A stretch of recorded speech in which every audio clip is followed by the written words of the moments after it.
Ow! Alright. Okay. Well.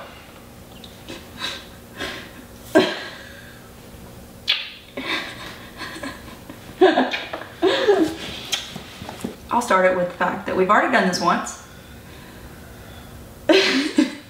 Okay. Confession.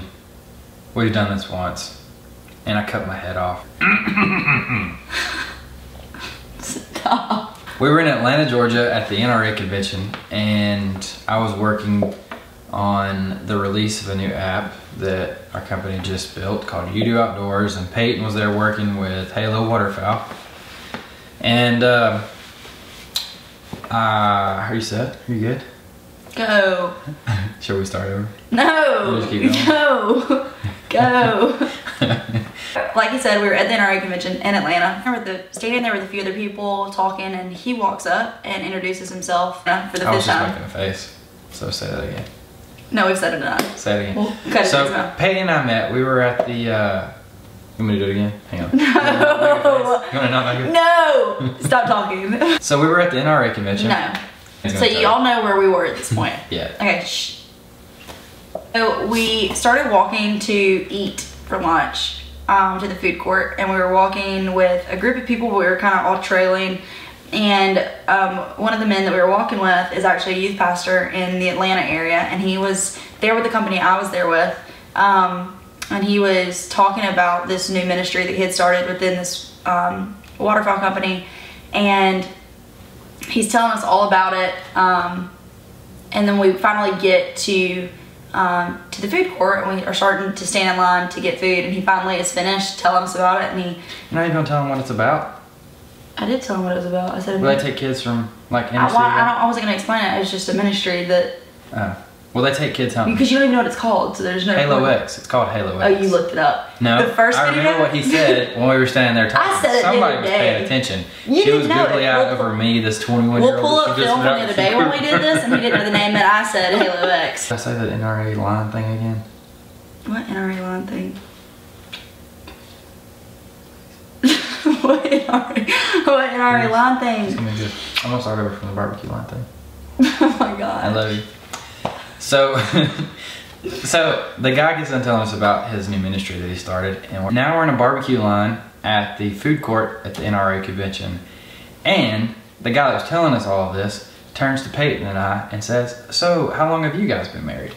And of course, I choke on my tongue, nearly faint, and Miss Queen Bubbles, I don't like that. We're leaving that in there just to show how weird you are. I don't like that the same way. Oh, we've been married for about 1.5 years now, and talking about having kids, and I don't even hardly know Peyton's name at this point. I 100% didn't know his name. And he's like, well, actually I am an ordained minister, so if you guys want to go ahead, and I think y'all make a great couple. If you guys want to go ahead and make it official, we can get y'all married right here and right now. So, not long after we get back and finish our lunch, I hear somebody hitting a rolling feed call. Nobody know, a duck call. Half the people that are watching this won't know what that is. This duck call was getting lit up. And I look across the way, and of course it's Brad Allen with Elite Duck Calls hammering on this call. Who, side note, but Brad Allen is like a 2 or 3 time world champion duck caller. He's the Michael Jordan of duck calling. And owns Elite Duck Calls and makes duck calls, so he knows what he's doing, and it sounded really good.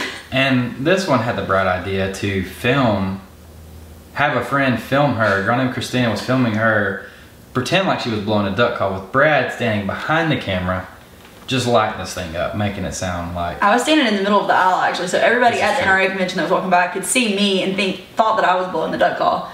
But Mr. Brad was actually like behind the little booth area. Nobody could see him.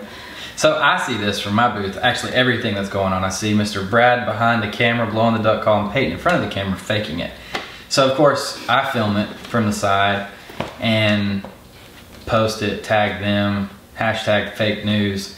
But all the while in my mind I'm thinking she's gonna want this video because she's gonna want to post it too. I used the video to my advantage and I got her phone number. He sent it to me. Real sly. At one point during our conversations throughout the day, somebody asked me, at the time I was a week away from graduating from the University of Alabama, and somebody asked me, I guess, what I was doing, and I said that I'm about to graduate from Alabama, and he kind of snarls, has a snarl on his face, and he had already told me that he lived in Dallas, and that he had been in... War Eagle. He had already told me that he lived in Dallas, and so when he makes that face, I look at him, I was like, why did you just snarl? And he was like, well, I'm actually an Auburn fan. And so, of course, my next question was, well, if you've lived in Dallas, if you're from Dallas, why are you an Auburn fan? And he was like, well, I'm not actually from Dallas. I'm from Northwest Florida, like a really small town. And I was like, well, what town? He's like, yeah, it's really small. You've probably never heard of it. And so...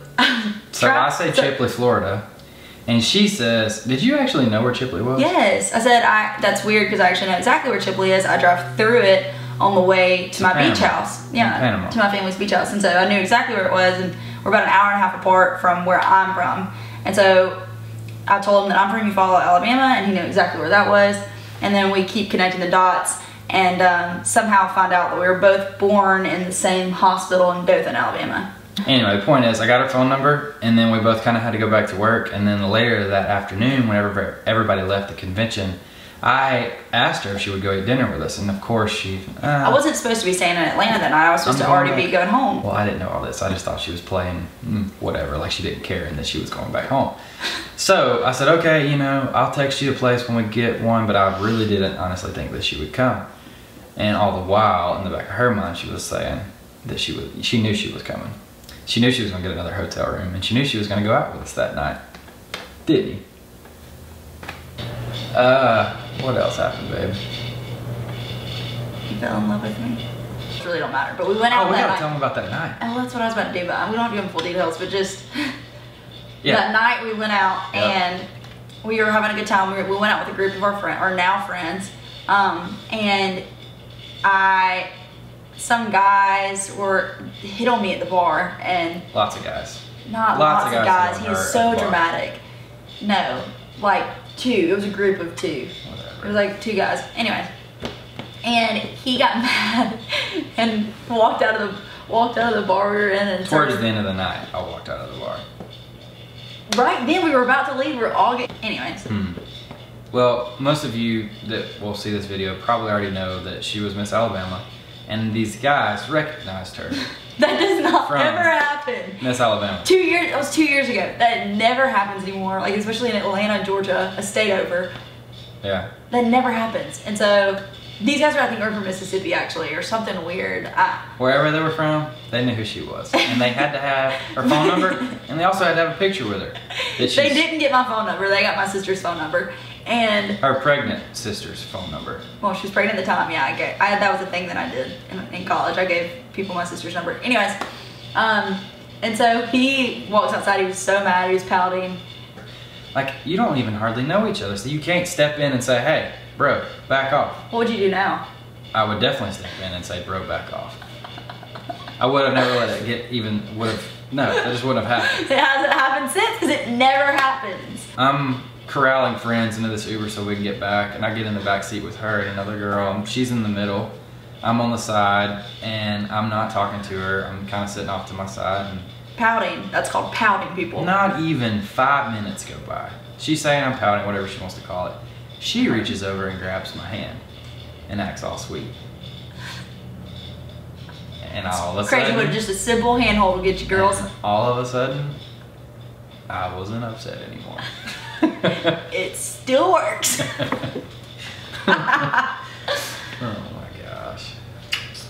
I go back to Texas, she goes back to Tuscaloosa, and I call her on Sunday or Monday, I can't remember what day. It was the next day.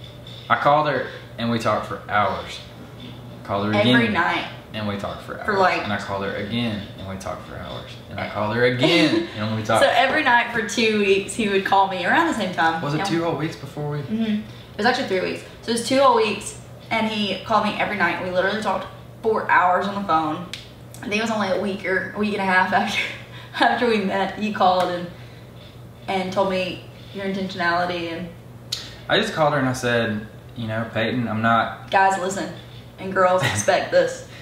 I'm not asking you to marry me. I'm not even asking you to be my girlfriend. I just want you to know that my intention in all of this is to get to know you in a way that that's where we end up. That you do become my girlfriend, and that you don't become my girlfriend without some sort of expectation that it could turn into marriage one day. I was kind of like, what's happening? I never had a guy do that to me, ever. And so it was weird, and it was awesome. And so girls, you should expect that.